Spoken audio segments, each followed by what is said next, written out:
Nous sommes avec Patrick Lingibé. Bonjour, vous êtes avocat, mais à côté de ça, vous avez d'autres casquettes. Est-ce que vous pouvez vous présenter? Oui, je suis en fait vice-président à la conférence des bâtonniers de France.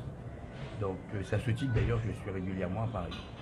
Et donc spécialement il y a 2 jours, j'avais à présenter au bureau de la conférence des bâtonniers un rapport de mission sur les problématiques de justice en Outre-mer que m'avait confié le président de cet organe. Voilà.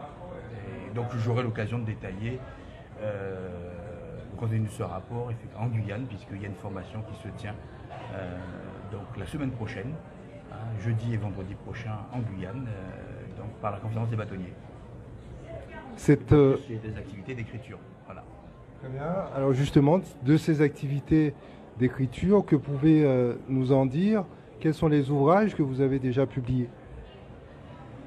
Alors, il y a des ouvrages collectifs qui ont été publiés auxquels j'ai participé, surtout les régimes institutionnels outre-mer. Particulièrement, moi, j'avais fait un article il y a quelques années sur tous les modèles qui avaient été élaborés de statut pour la Guyane. Et donc, et les articles que j'ai donc publiés plus récemment, effectivement, portaient sur une conception du droit différencié que je défends au niveau constitutionnel. C'est-à-dire qu'effectivement, je fais le constat que depuis 1946, on a confondu deux notions, celui de principe d'égalité et la notion d'uniformité. Et le principe d'égalité strict ne peut s'appliquer que si effectivement l'espace est uniforme. Or, à partir du moment où l'outre-mer est éclaté en 13 bassins différents, puisqu'il y a 13 territoires ultramarins qui relèvent effectivement de la France, il faut le savoir, ils sont tous placés sur des bassins qui ne sont pas méditerranéens et européens. Dès lors, ça ne peut que poser des problèmes de l'adaptation de la norme, en l'occurrence. Et donc, ma conception que je défends, c'est d'aller dans une réforme constitutionnelle qui poserait véritablement la reconnaissance d'un droit différencié et qui permettra d'appliquer effectivement, non pas des compétences aux collectivités territoriales, ça va au-delà. C'est effectivement une application même mathématique qui serait différenciée de la loi et du règlement, dès le départ en fait. Ce droit différencié, comment se positionnerait-il par rapport à l'autonomie dont on entend de plus en plus parler, surtout depuis le mouvement social de 2017? Alors, il y a plusieurs lectures du mouvement social 2017. Le mouvement social 2017 a renvoyé effectivement à l'élaboration d'un projet de société. Alors, l'outil qui va véhiculer ce projet de société, il reste à définir. C'est un statut qui sera porté. À mon sens, le statut ne répond que partiellement, parce que si je parle d'un droit différencié au niveau constitutionnel, c'est parce qu'il restera beaucoup de dispositions d'ordre européen et régalienne qui conviendra effectivement d'appliquer de manière différenciée. Et que le statut ne réglera pas d'ailleurs.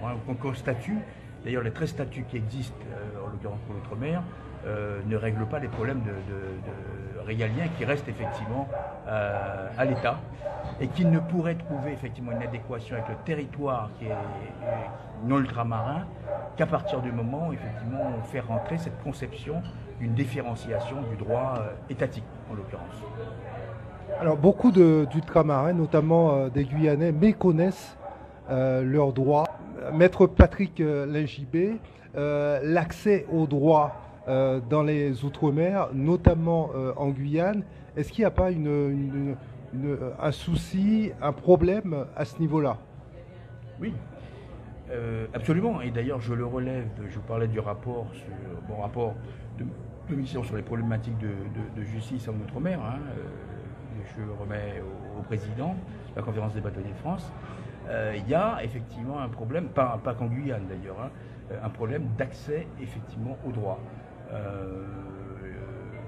Je vais vous donner un exemple, une illustration qui va vous montrer comment le principe justement d'accès au droit d'égalité n'est pas appliqué, en l'occurrence correctement dans l'outre-mer. Je disais dans un article que j'ai publié dans Dalloz en matière pénale qu'il y avait un droit pénal outre-mer assez spécifique, ça fait bondir, ça met à mal le principe d'égalité, mais figurez-vous par exemple à Wallis et Futuna, pour les procès d'assises, les justiciables ne sont pas défendus par des avocats, ils sont défendus par des citoyens défenseurs, notion qu'on a inventée là-bas. Pourquoi? Parce qu'effectivement, ça évite de payer les frais d'avocat de Nouméa pour défendre. Donc c'est scandaleux. Voilà. Et on peut multiplier les cas. Hein. Et alors, pour répondre directement à votre question, il y a un problème d'accès effectivement au droit qui se pose sur pratiquement tous les territoires, avec effectivement une intensité différente, où notamment, je vous prends par exemple une garde à vue, hein, prenons le cas de la Guyane, une garde à vue qui se passe à Marekwa-Soula, le gardé à vue aura très peu de chances, pratiquement impossible de voir un avocat, d'avoir accès à un avocat. Pourquoi? Parce que les moyens ne le permettent pas. Voilà. Donc je fais des propositions d'ailleurs dans mon rapport de mission en vue de régler ces anomalies graves d'ailleurs, c'est un manquement grave d'ailleurs, hein, à des droits fondamentaux, parce que ça porte atteinte à des droits fondamentaux qui ne sont pas uniquement français, qui sont de type européen, mais au-delà de l'Union européenne, c'est la Convention européenne des droits de l'homme et qui permet, qui exige d'ailleurs de donner un défenseur à chaque personne qui est poursuivie, la notion de poursuite s'exerçant dès la garde à vue en l'occurrence. On parle de l'accès au droit, ce sera ma dernière question, mais qu'en est-il de la lenteur des procédures? Beaucoup de contribuables s'en plaignent. Est-ce qu'il y a des actions dans ce sens également qui sont en cours ou qui vont être menées dans les semaines, voire les mois qui viennent? Alors, accélérer le cours de la justice, je pense qu'il y a eu des progrès de fait. On voit, il y a des règles de procédure, c'est vrai que les justiciables ne le connaissent pas. Par contre, il faut comprendre que le temps judiciaire n'est pas nécessairement le temps que l'on conçoit, pour des raisons d'ailleurs qui sont de droit de la défense. Je vous prends un exemple d'un procès pénal, un procès pénal qui va avoir la désignation d'un juge d'instruction. Au cours de l'instruction, il peut avoir des expertises qui va donc ralentir la procédure de manière à défendre. Je vois un exemple, si quelqu'un est accusé de vol par exemple, maquillé dans des documents comptables.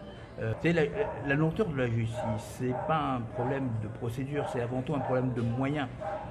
Nous, avocats, nous avions d'ailleurs porté sur le projet de loi de modernisation de la justice, nous avions dénoncé une loi, un projet cosmétique, parce qu'en fait, il cherchait à gérer la pénurie des moyens de la justice. Et la vérité, c'est que le problème vient d'un manque d'effectifs et d'un manque de budget de la justice. Voilà. À partir du moment où effectivement la justice a donc un budget et des moyens humains et matériels conséquents, la justice s'en portera mieux. Voilà. Vous pouvez demander à des juges ou à des greffiers de faire le travail pour effectivement un homme supérieur. En l'occurrence, quand vous comparez les ratios donc au niveau européen, parce qu'il y a un organisme qui s'occupe, c'est le CEPEJ, vous voyez effectivement que la France est très bas dans le tableau par rapport à d'autres pays comme l'Allemagne ou l'Espagne, où le niveau consacré en fait par habitant, niveau d'euros consacré, la dépense consacrée par habitant à sa justice est nettement plus supérieure.